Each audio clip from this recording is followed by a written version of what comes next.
everyone, my name's Elissa and I'm from Larrikin Puppets, and today we're going to have a bit of a story time. So I've got my story bag and some storybooks. Is everyone ready to get comfy? I think to get comfortable I have to take this jacket off, so I'm going to do that now. Is everyone getting comfortable as well? Okay, oh, I feel much better. Okay, now it's time to tell a story.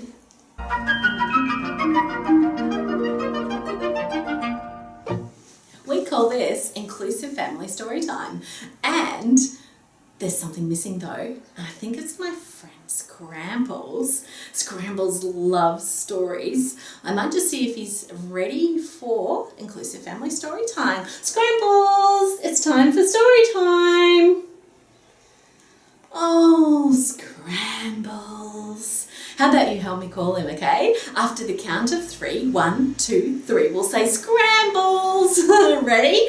1, 2, 3, Scrambles. Nope, that didn't work. Okay, how about we do it louder? Are you ready? 1, 2, 3, Scrambles.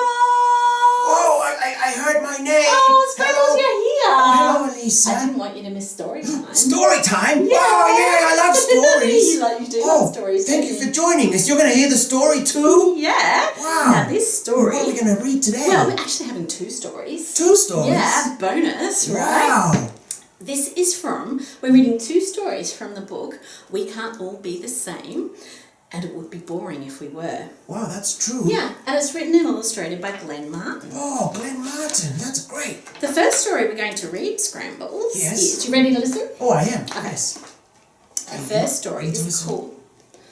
You ready to listen? Yes, I am. I think. Are you? Are you ready to listen? Okay, let's I hear think it. we're ready. Okay. This story is called The Super Ables. The Super Ables. Yeah. You ready? You like this one. You've heard it before. Yeah, I like Scrambles. it. Don't lie. Okay. Holly was a lovely girl, only 10 years old. Her hair was really pretty. It was bright yellow gold. She grew up without sight, but that never slowed her down. Born in Byron Bay, a small and coastal town. Wow. Santa was her guidance dog. He helped her on her way, although she was familiar with moving through the bay. Her other senses heightened. She'd never miss a beat. She knew of all the happenings on the street. Wow. She's pretty cool, hey? Yeah. So she isn't able to see. That's right. But she can hear really well. Yeah. And use all of her other senses. Yeah, and she has a guidance dog as well. Oh, that dog's Have you very seen good. guidance dogs? Yeah, guide dogs are great. Okay. Henry was a cheeky boy who'd only just turned 8. His face was full of freckles. He was always running late. Oh. He travelled in a wheelchair, but that never slowed him down. Born in Byron Bay, the same friendly little town. Wow. Henry had been born with muscular dystrophy. His muscles had lost strength, a challenging history. His mind was focused and he loved to get around. He moved super quickly and covered a lot of ground. Wow, he's really fast on that wheelchair. Yeah. One morning in the bay, something was not right.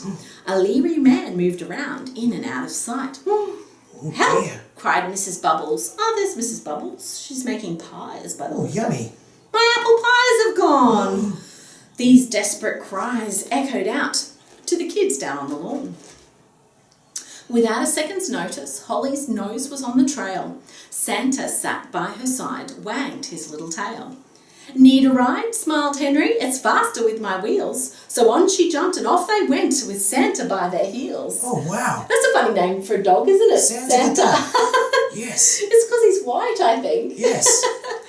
Through the town they raced, up and down the streets. Holly's nose was following the smell of tasty treats. Oh, she could smell them really well. Yeah, Henry yelled, "Over there! Quick, he's getting away!" He quickly spun those wheels around and they were on their way. Wow. The thief looked back and yelled, "You'll never catch me!" Trying to outsmart them with the pies, he climbed a tree.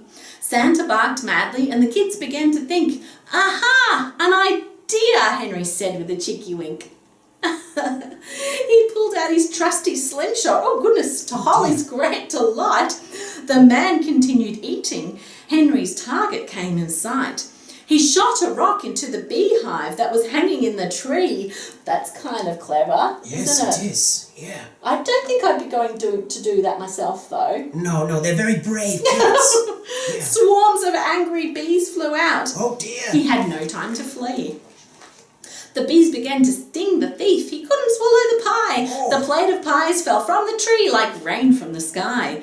The thief fell next, his mouth still full, just as the police arrived. Mrs. Bubbles was happy that most of her pies survived. Oh, that's good. I'm glad.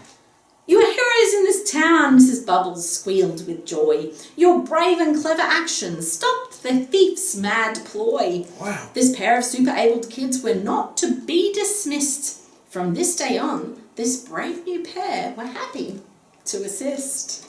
They're heroes. The heroes of the town. Yeah. What do you think? Did you like that one? I did like that one. Okay. Well, we're going to read another one. Another one? Yeah. Wow, bonus. Bonus. This story is called A Tale of Two Ponds. Oh, it's a very sad fish, isn't it? Okay. Oh. Out in the meadows, two ponds could be found. One pond was full, while the other was dry. Benji the fish lived in the dry pond with fear. He would wish for rain and often he'd cry. Benji's pond was placed on an old abandoned farm. The owners moved away. They couldn't afford the rent. Benji's pond had therefore been sadly long forgotten. He never chose to be here. He never gave consent. With a surprise one morning, Benji's tail felt air. The water had dried up and he had to move away. Oh. He saw a pond nearby and he cried out for help. Two creatures emerged, one yellow, one grey. Your pond is looking dry, said Clarence the stingray. Benji replied, please invite me to stay. Of course you can, said Clarence. We can't let you die. Can you jump over safely? Can you jump over today? That's nice, isn't it? Yes, it is. Very Wait, nice. said Tony, who was silent until now. There's no room in our pond. Can't you find another place? It's too dangerous to jump here. You will surely fail. Can't you find another home? Can't you find another base? Oh. I'm desperate, said Benji, with his heart beating fast. I've run out of time. No other pond is so near. I'll cause no trouble. I'll be forever grateful. Please, he begged, can you get me out of here? I don't want to share my pond, said Tony, annoyed.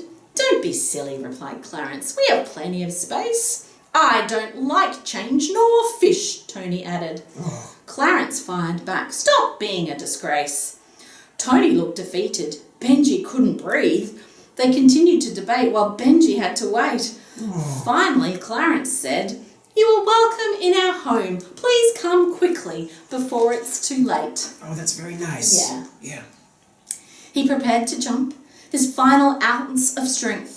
The pair looked on with great anticipation. Benji jumped from the pond. Look at him jump. Whoa! He flew through the air. He landed in the other pond. A risky migration.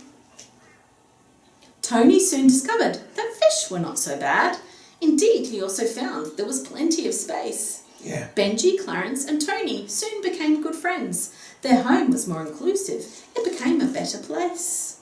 And that's the end of that story. I like that story. You like that story? What's a nice, happy ending? Yeah. Would you share your pond? Of course I would. You would? Yes. You're a good egg. I Yes. mean, monster. Oh, thank you. Thank you for reading the story. Thanks for listening, Scrambles. Thank you for listening too. Thanks for listening. See you later. Bye. Bye-bye. Bye.